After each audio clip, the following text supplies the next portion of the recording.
everybody. I hope you all are having a wonderful day so far. This is the first time you're seeing my face. Hi, I'm Sydney. I'm a Girl Scout ambassador and I'm currently working on my Gold Award, which is the highest award that a Girl Scout can earn. My project is all about informing and preventing sexual assault and sexual violence. Today's video is with Mr. Perdue from Perdue Taekwondo and a few of his instructors to help out. And they're going to be showing us a few techniques that they believe could benefit us most. So, without further ado, let's get straight onto the video. Self-defense is not really about a style of martial arts as much as it is just keeping it simple so that you can defend yourself. Different styles do different things. Taekwondo is known for its kicking prowess. But you will actually find in most situations the kicks go away very quick in a real situation because you just don't have time to either prepare the kick and or execute it properly and safely. Because the number one thing you want to be is on your feet and not on the ground. Now, if you are taking something like jiu-jitsu, they're going to want to go to the ground. I am not trained on the ground, so I don't want to go on the ground. I want to be up on my feet so I can retreat. First rule of self-defense, though, I don't care how much you've trained, how much you've studied, if you are not aware of your surroundings, there's nothing you can do about it. I don't care how well trained you are. If you are looking down at your phone and not have your head on a swivel looking around for potential danger, you're going to be knocked out before you know what you hit you. Okay? One of the biggest mistakes I see people do out and about is they have their face in their phone. I cannot stress enough how dangerous that is in a self-defense situation. Because if a would-be predator is near you, you have just said, hey, get me. The other thing is you have to remember about sexual assault and sexual violence, especially in the stranger setting, is know where the danger is. For instance, here in Columbus, it's the Polaris Mall. Why? Because it's within one interstate exchange. There's the mall. The closer the place is to an interstate exchange, the more likely you're going to have human trafficking and things like that. So you have to be doubly aware of a place like Polaris Mall. Okay? So if your face is down, you're in trouble. Now, what does the head up do for you? There's an old saying in the self-defense community that if a lion comes through that door right now, I don't have to be faster than the lion. I have to be faster than her. She's the easy target. Once she's the easy target, the lion will go for her. If you have your head down, you're the easy target.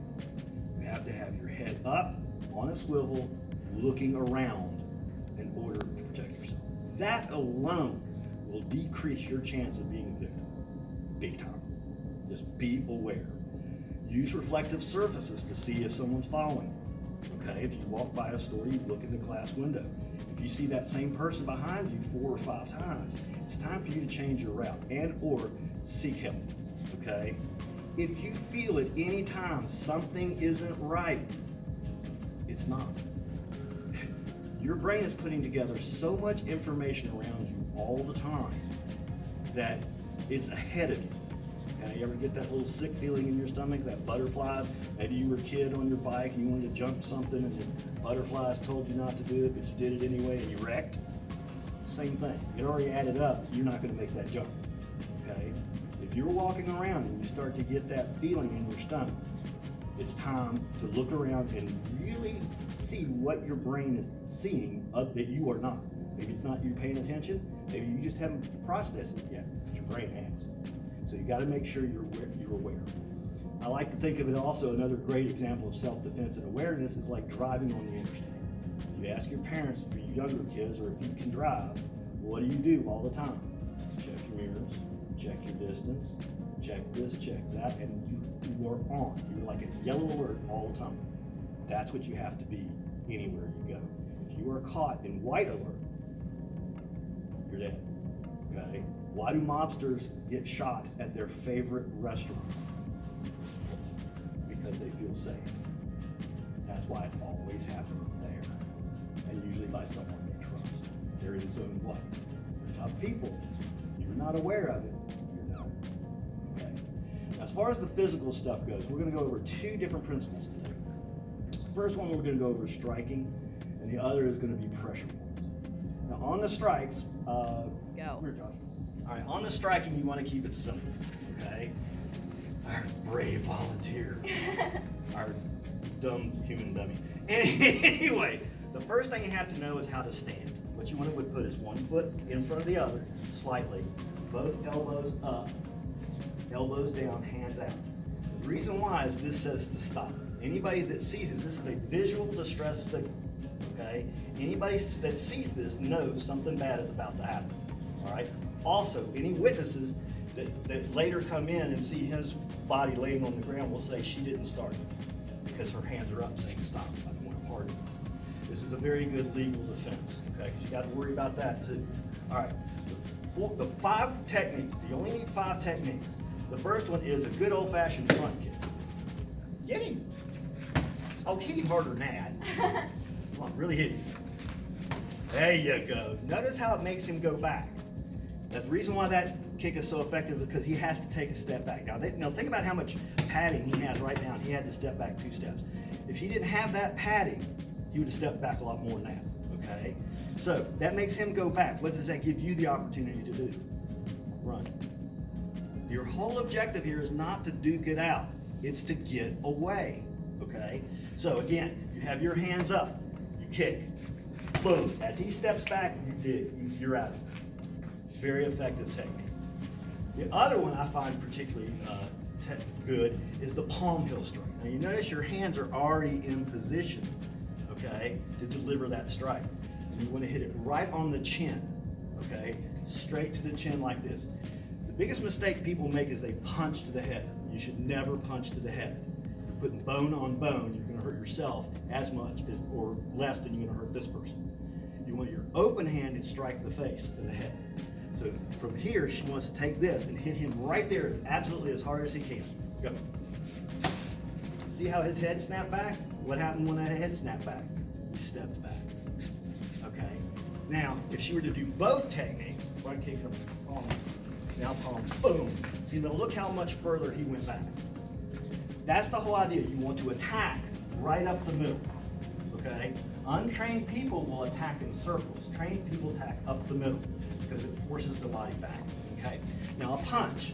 A punch you want to do to the body. You don't want to do it to the head. You want to have it come straight out to the solar plexus, which is about right there. Good. That's it. Notice how he's already backing up, anticipating the hit. That happens after you get beat on a little bit. so do that again. Right. Now that's a very effective technique as well because again, it goes straight in. Now, the last 2 are for really close encounters, okay? Elevators. Think elevators. The other is an elbow strike. Hands up. She's going to take her this elbow and come straight here with it. Right. Now, go ahead and hit it. That's it. The other one you can do is right here on the ribs. That allows you to strike in a close proximity. And the last one is a knee strike, going straight up here to the ribs. Now, there's some debate on the knee strike, I will admit. Some people say go to the groin. I disagree with that. The reason why is it can take a man anywhere between 3 and 5 seconds to feel it, okay? To the ribs, they feel it right away. Go ahead. There you go. Some nice, easy strikes, all capable of doing not only just damage, but makes them move back. Now, what you really want to do is you want to throw 3 things, in any of those things in any order. It does not matter the order. It does not matter how. You just throw 3 things. Really, really fast, really, really hard, and then get out of there. You don't have to pre-think, well, I need to use slot A and B and D and no, just bam, bam, bam, go. That's all you gotta do. All right, ready? Go. That's it. And then get out, back, run. Boom. That's it. Very simple system. Okay? Believe it or not, this system is designed to be used by bodyguards and in the military. That's where this comes from. This doesn't come from some, Okinawan family secret or anything. Okay? This stuff has been around forever. Matter of fact, you could find books and stuff called Savant and stuff like that from France that has this stuff. Now, all right, thank you, Josh. Now for something else. This is Mr. Hatfield. He's one of my instructors. And he's going to be, instead of being punched on, he's going to be pushed on. Okay, what do I mean by that? Now, these techniques are very effective in close situations, like in a car, okay? okay? Or in prone situations like you're on your back and he's above you, okay? We're gonna do these standing up just for filming sake, okay? She is going to rule him with her thumb, okay? You'll make your thumb like this. Have you seen these before? Okay. There's 3. One here, that's very tender here, okay? And here, okay. So by pushing those, what is she doing? Go ahead. Just punch him. Get her. Yeah, get him. You gotta use Go ahead. Now let's do something somebody grabs you. It's really easy. One, you use the same techniques we did, the striking techniques we did earlier, or the pressure points. But if someone has grabbed you, grab anywhere over here, all right, and they're trying to pull you or something like that, the places you want to strike on the arm are here, this little notch right there, okay? Because if it comes straight down, it will break the hold. The other is inside the bicep right there, boom, like that. It will come loose real quick. And the other is the elbow. Any of those 3 hits will make them break off because you're interrupting the nerve signals between the brain and the hand goes, ah! So any of those 3. So again, just like that? Yeah, just ah! Hey, take your hand and do like that. Can you feel it? Oh yeah. Yeah. So again, it's right here, boom, like that, or here, okay, or there.